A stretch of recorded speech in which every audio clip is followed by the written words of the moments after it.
Welcome in, beautiful souls. Welcome in to Awaken in Truth, Make Up Your Power podcast. I am your host, Nicole, with my sidekick, best hostesses, co-hostesses ever, Tina and Stephanie. And we are welcoming you back to a new week, new energy, and saying, fuck last week, right, guys? Like, I don't know about y'all, but I hit my limits this past week with emotional overload, very in comparison to what last week was calling for.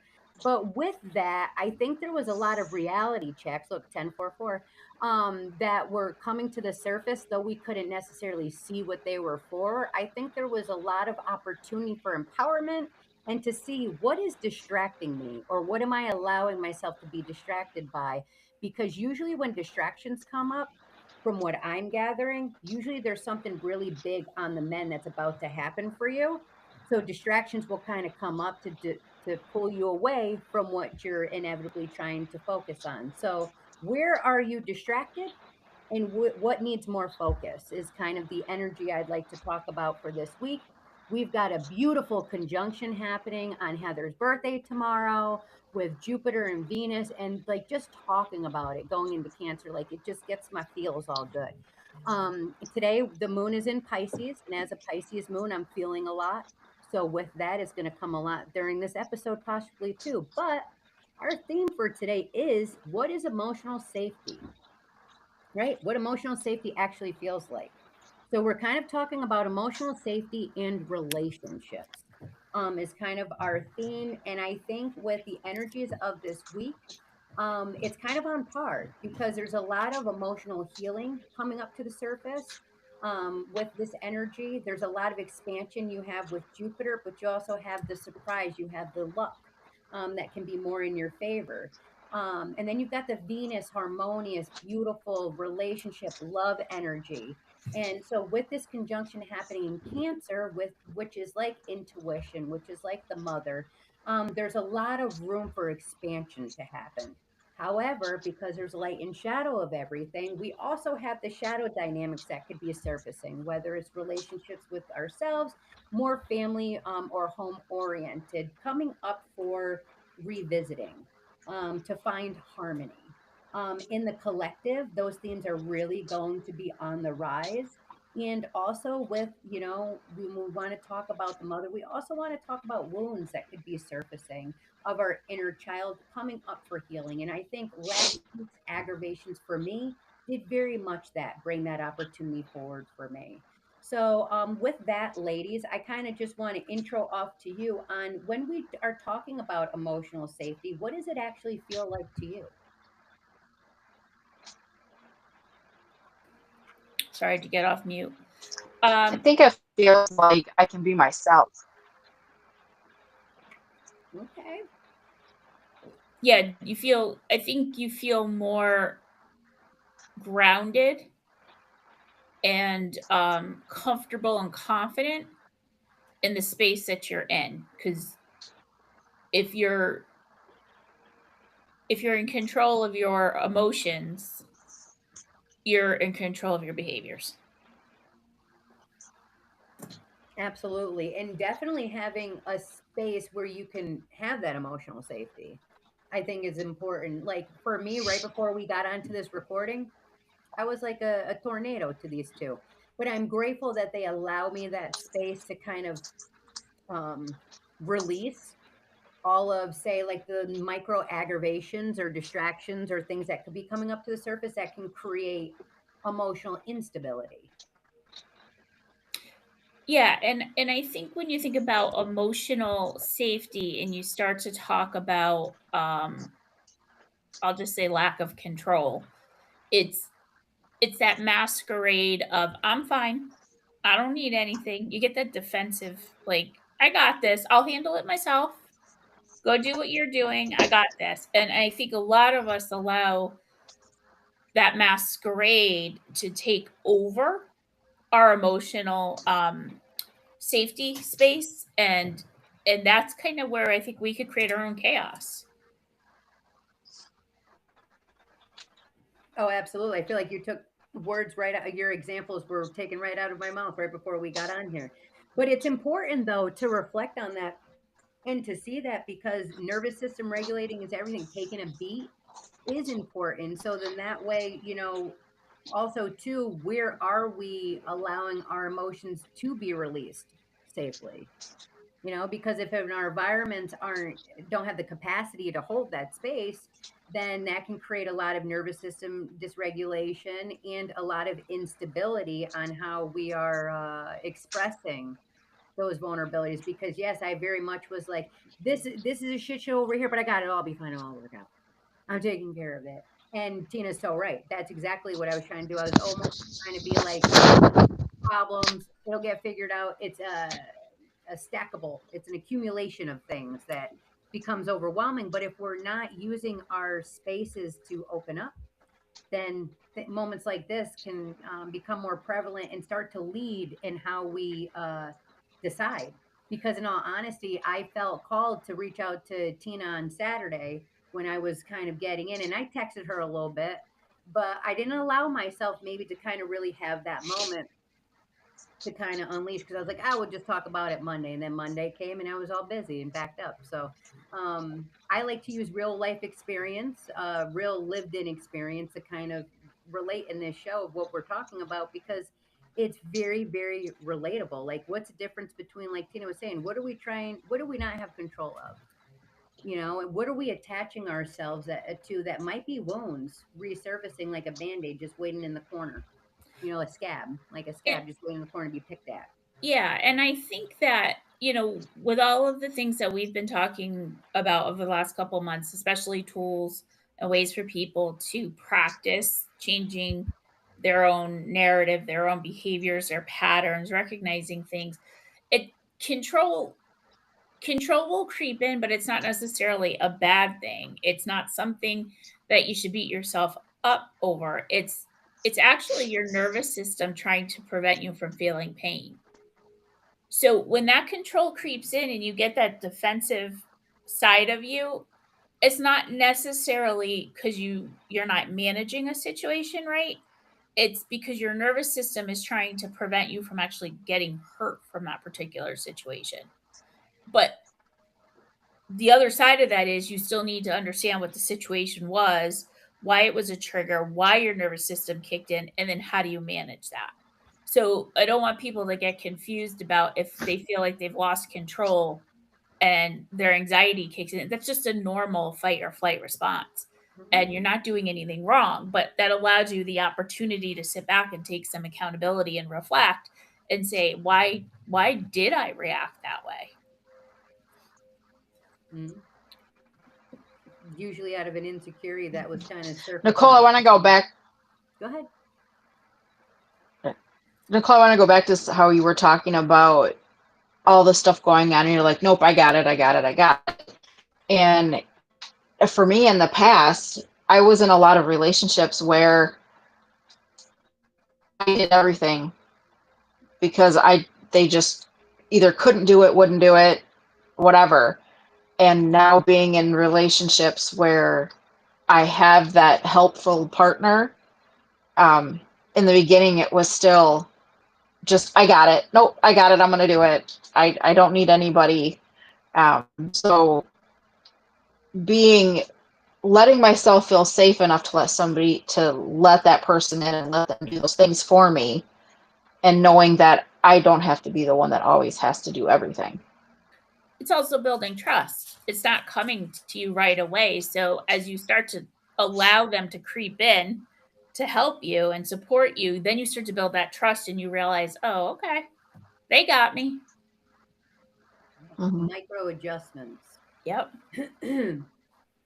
Because, man, the world can feel very much like it's compiling against you if you don't allow yourself the opportunity to kind of sit with what's going on, because the experience is happening for a purpose.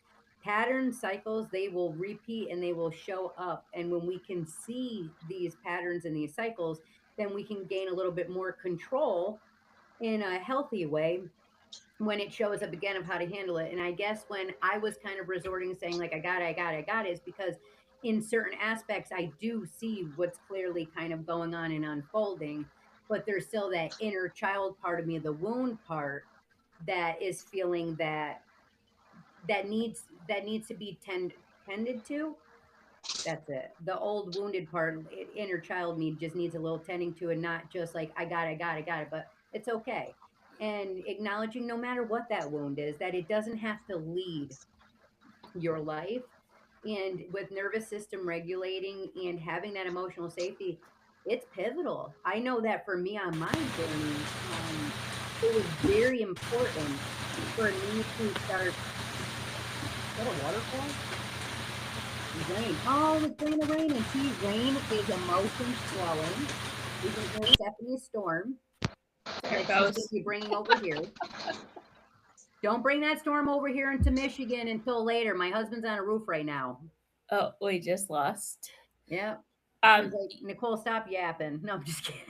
well, I think, Nicole, when you talk about stuff like this, what comes to my mind is, even though you've been on this journey and you've been healing and you've grown, there's still a little piece of you that has a reaction of having to feel out the trust with the people around you versus just Yeah. automatically saying, I know she's got my back. Because you don't know. You in your heart of hearts may know, but you're also fighting with that voice in your head. I've been screwed before. It doesn't mean that it's not going to happen again. Right. And there's a good chance that it could always happen. And the more that there's that reflecting happening, the less likely it could be to maybe hurt or affect or impact as deeply. Because yeah, I think there is that whole, like, honestly, I think the core wound is it just full transparency, man. Like, just fucking accept me for who I am. Know that I can be a non-judgmental safe space no matter how dark your storms are that you are weathering, without judgment. And that has no reflection on whether or not you're ready to take the steps to, better your situations. That's not going to change who I am. However, though, with that being said, I could see where I can be difficult because I am one of those people that, if you now see the choices that can be made to better the problem in which you're sharing with me, and you're now still choosing the latter, I am one of accountability, because it's important for me to have. And I think that's where that dynamic of people who aren't ready for that can be, not disingenuous, but maybe lash out at it. Does that make Yeah. sense? And I think what we also need to remember is that our nervous system isn't meant to sabotage us. It's a natural reaction, but it doesn't know that you've healed from X, Y, and Z. It just knows that you've had this reaction to something before. It's happening again. And so it's putting you into some kind of protected state with outdated information. Yep. Pattern recognition. Yeah. And I saw this, I don't know if it was Instagram or Facebook. I loved it. It was a picture of, I think it was 4 generations of women. The eldest was holding a big rock, passing it down. And then the mom of the child takes the rock and puts it down and hands the daughter a flower crown instead of the rock. So instead of saying, here's the pattern of behaviors, here's everything we do, I'm giving you the permission to be you.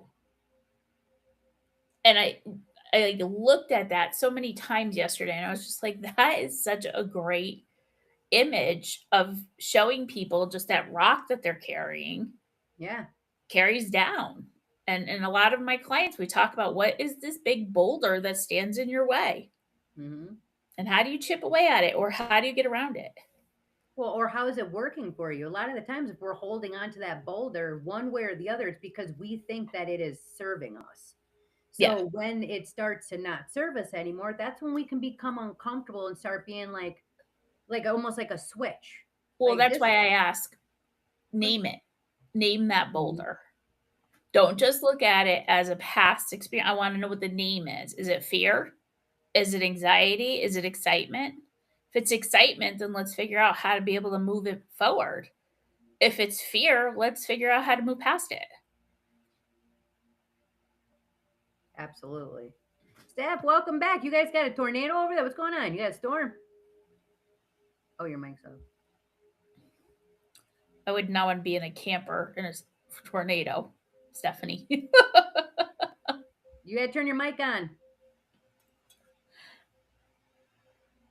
She's like, what? You're muted.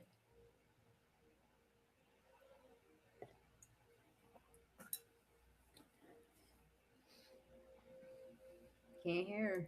Can't hear you. She's in Wisconsin and she's got some weather, so I'm wondering if. Yeah, our storms won't be here until tonight, possibly. Where did you go? You got it, the mic off on the screen. All right, everybody, we are live. While Tiffany is figuring out her mic, she is here. She is with us. We just got to figure out her. It just shows your mic is off on here. I don't know, but I see earbuds in, so I don't know if. You know what I think is interesting is that, where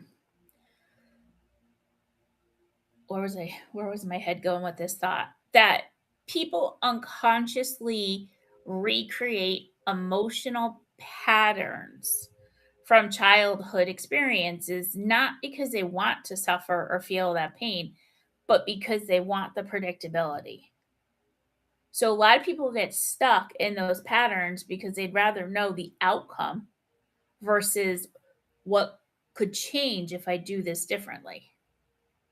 But man, once those changes start happening, because if you do the same things that you've always got, you'll get the same things you always did.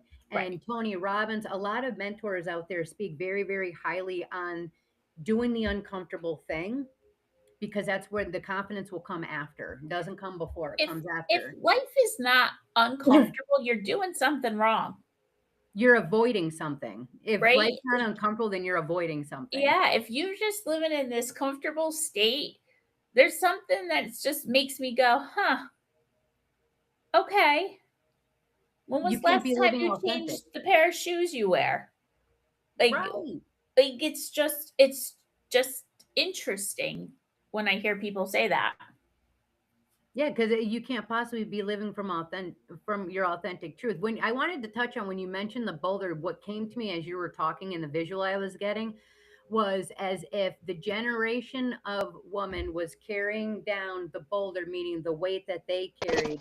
But the next one, and this is how I visually was seeing it, was as if it was the millennial that decided to put that rock down to grow roots for those flowers to expand into the crown. Absolutely. That's probably the way you could look at it. I looked at it so many different ways, and I like the way you put generational in there. It was definitely like, here's your rock. Mm-hmm. And then it just went down. And then when it got to the mom of the young girl, she just put the rock down, turned around and picked up this flower kind of crown and gave the daughter permission to just make it new. Be yourself. Yep. Start over. Gives me chill bills. Hey. Can you hear me now? Yes, we can. Loud and clear. Okay. So I don't know what y'all talked about in the last few minutes, but Tina, I look at that as breaking a cycle. Mm-hmm. Like generational cycles and vicious cycles, and right now there's kind of a lot of that going on in my life with people around me, where they're finally breaking those emotional, physical cycles. They're putting down the rocks because they don't want to pass those on. You don't want to carry them anymore. Like, you just don't want to carry them anymore. No. Use those rocks to build your foundation for a new. Or right. Or there we go. Take, so if you bring your backpack, you're going climbing, you're going to do some, I don't know, you're up in the mountains and you're choosing to carry this backpack, and you're going to take this rock that says love, and you're going to take this rock that says nature, and you're taking all the good stuff with you. And then you come to this big ass rock where you're like, oh my God, my anxiety, it travels everywhere I go. How am I going to bring it with me? That's a clue to say, no. How do you leave it? Yes. How do you leave it And if you have Yep. to come back to it, how do you regulate it? Yep. Plans.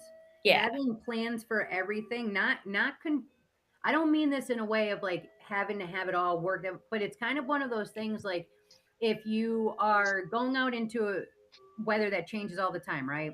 And you start off the day where it's freezing, so you got a hoodie and sweatpants. We'll call this Michigan. And then by 11 o'clock, you need to be in a tank top and shorts. And then by 3 o'clock, it's snowing outside. Are you going to show up every single day wearing one outfit and nothing that covers you for if that is something that you're seeing all the time that kind of comes up? Or are you going to start preparing yourself? Maybe I'll have an umbrella in my car. Maybe I'll have like I always leave it in the car. a small shovel, but you know what I'm saying? Like I'm making the You're point prepared. that like, yeah, these anxieties, these anxious moments can happen, but also too, the more that you're prepared for it, you can also look at it as anxiety as excitement. Because if the anxiety is coming up, there's an again, like we say all the time, like Tina even said earlier, there's an opportunity there. And we cannot evolve as and I mean this, like we cannot evolve as beings if we don't go through those experiences to understand what they are showing us.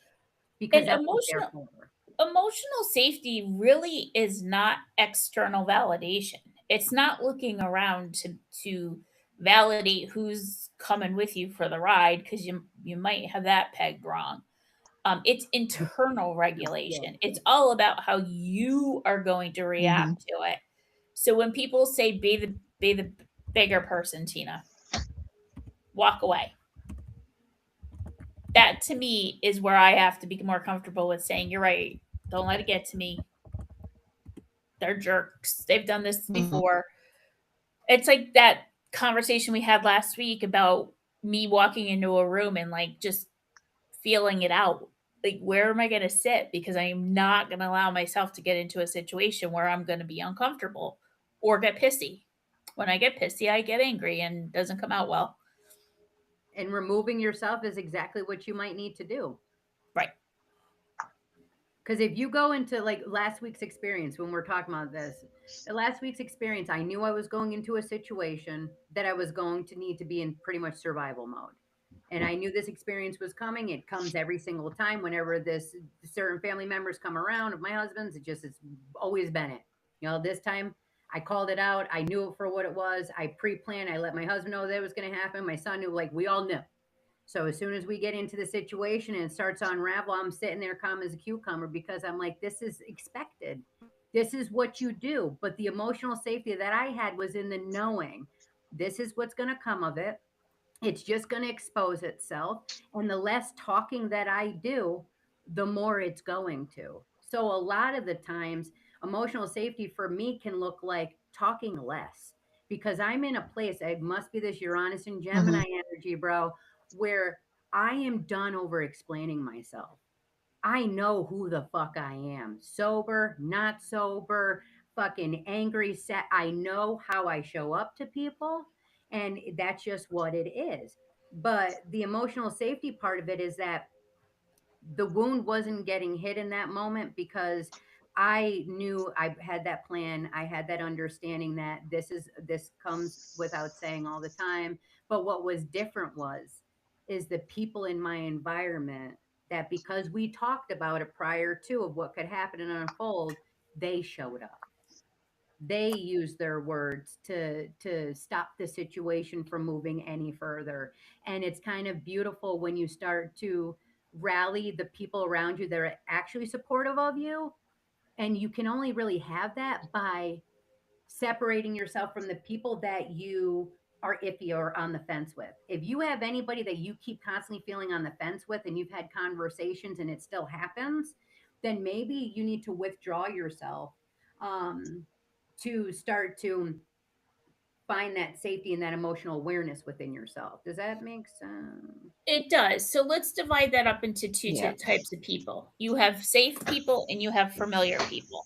Your safe people are the people you know, have your back, understand you, just go, that's just Nicole, let it go, right? And then you have familiar people who know who you are, they love you, but they're not there for you, right?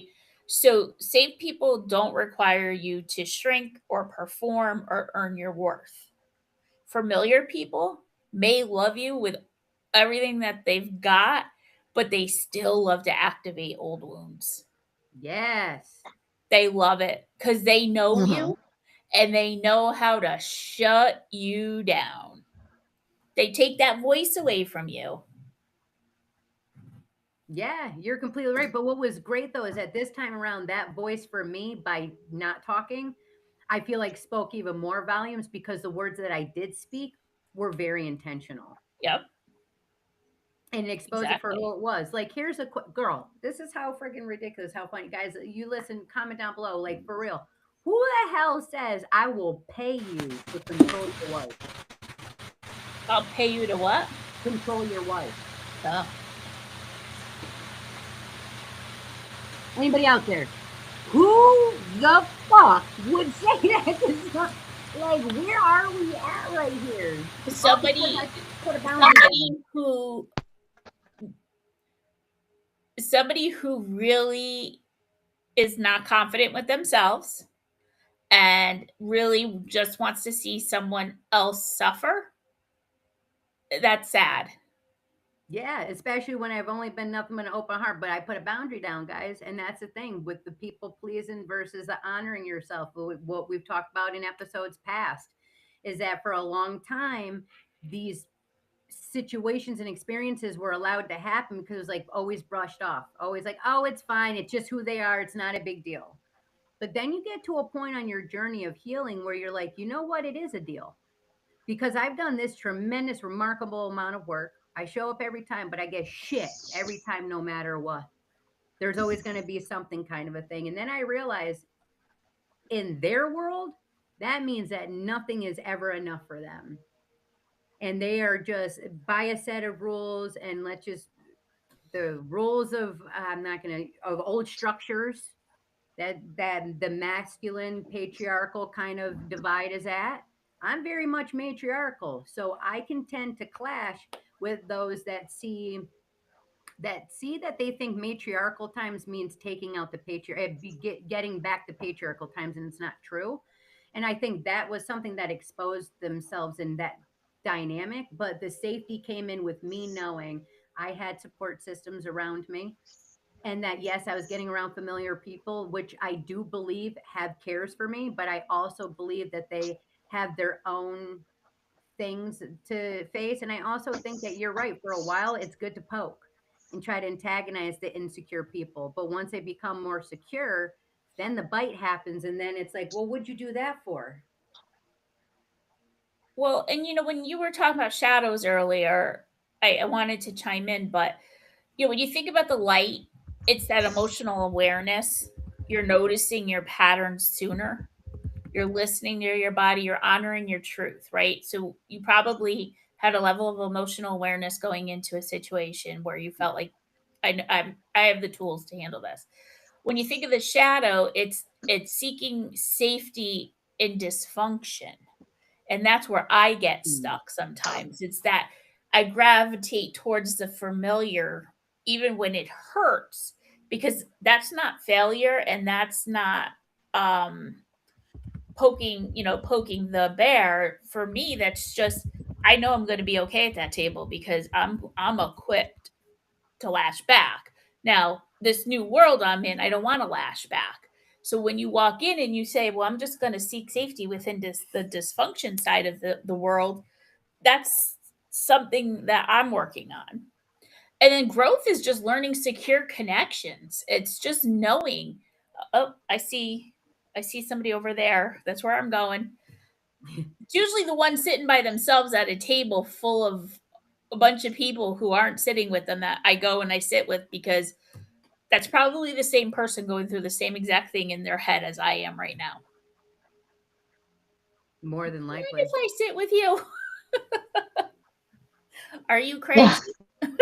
You're going towards the quiet though. And Right. with that brings me, Steph, I know you've had such a morning with trying to be on here today. So I want to give you a moment while you're still on here to do your purposeful pause. Okay.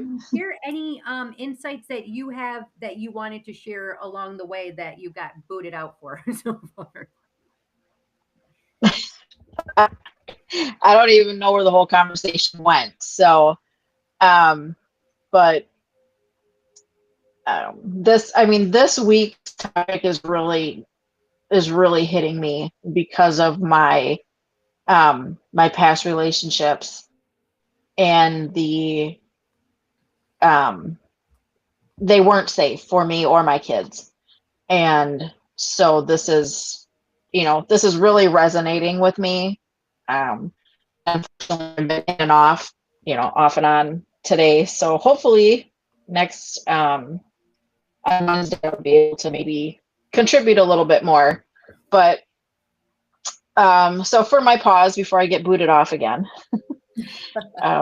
emotional safety in relationships often arise as a feeling before it becomes a thought, a softening in the body, a loosening of the grip you didn't realize you were holding. It's the moment you recognize being cared for isn't the same as being controlled. Emotional safety allows you to show up as your full self. Control demands you shrink to fit someone else's comfort. When we carry attachment wounds, our nervous system can confuse intensity with intimacy. Chaos feels familiar because it mirrors what we had to survive. So when we encounter sage people, steady, grounded, emotionally present, our bodies may not trust it at first. Safety can feel suspicious when you've been trained to expect the opposite. This is why nervous system regulation becomes part of the love story. Emotional safety feels like your breath returning to its natural rhythm, your mind no longer scanning for danger, your body no longer preparing for impact. It's the shift from hypervigilance to presence.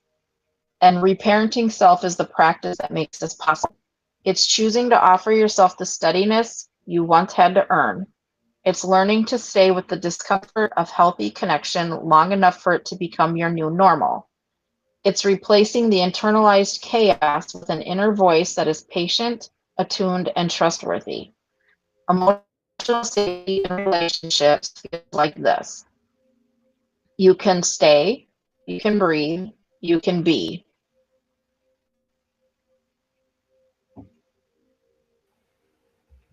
I love that. And when okay, you mentioned about, hopefully you could hear me, about having what's coming up for you is past relationships where you were emotionally unsafe.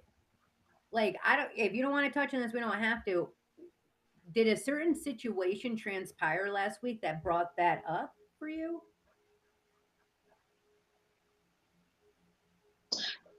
No. Um,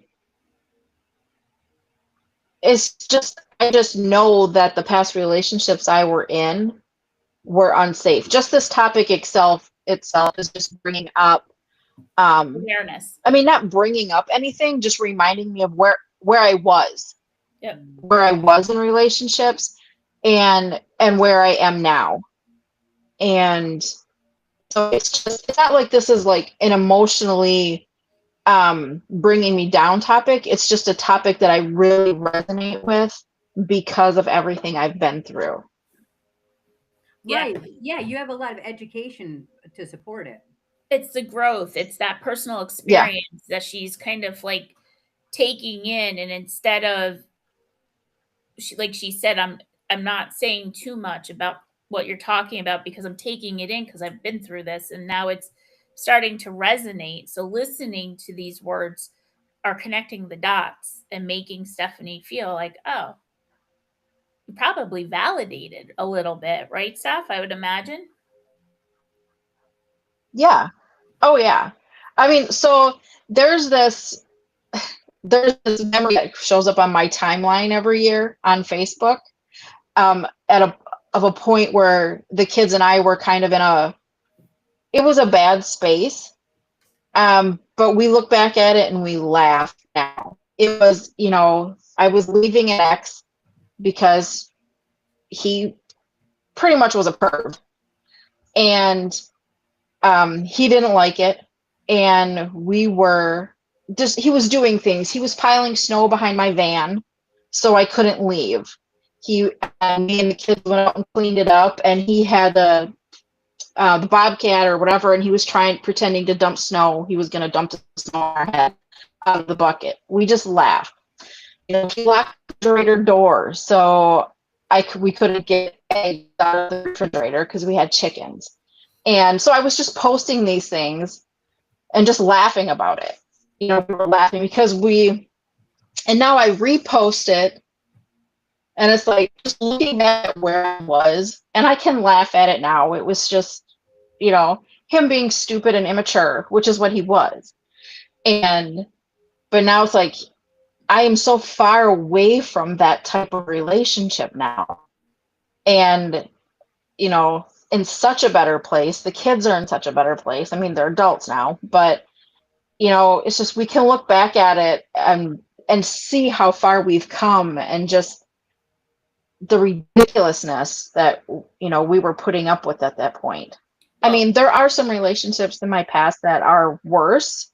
Like, there were worse things happen. Oh, crap. We got Stephanie to like a goddamn cliffhanger. I know. Guys, are you kidding? I was so dedicated. Like, she's pulling me in, T. I was going to say to her, what he did wasn't funny. So you're not laughing at the situation, but you're laughing at yourself in a way to say, oh my God, I can't believe we reacted the way we did at that point. Because there was so much growth for her between when that relationship ended to where she is today. Yes, so much. And that's really, but the thing of it is when you do all that growth, that healing, that self-awareness, that reflection, all that acknowledgement of it, you can begin to start seeing the humor in the experience. Yep. Because I know that the way that I probably share my stories now is, what the hell? I'm about to get interrupted again. They just showed up. So here we are. That's okay. Do you want me to just jump in? Okay. So I'm not going to get my lovely introduction for Tina's.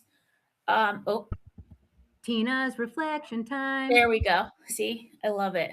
Tension's on me. All right. So hopefully Stephanie will get back, but I do know she has a deadline for something at 10:30 on her end. So today's conversation was about choosing differently. You're choosing peace. You're choosing you.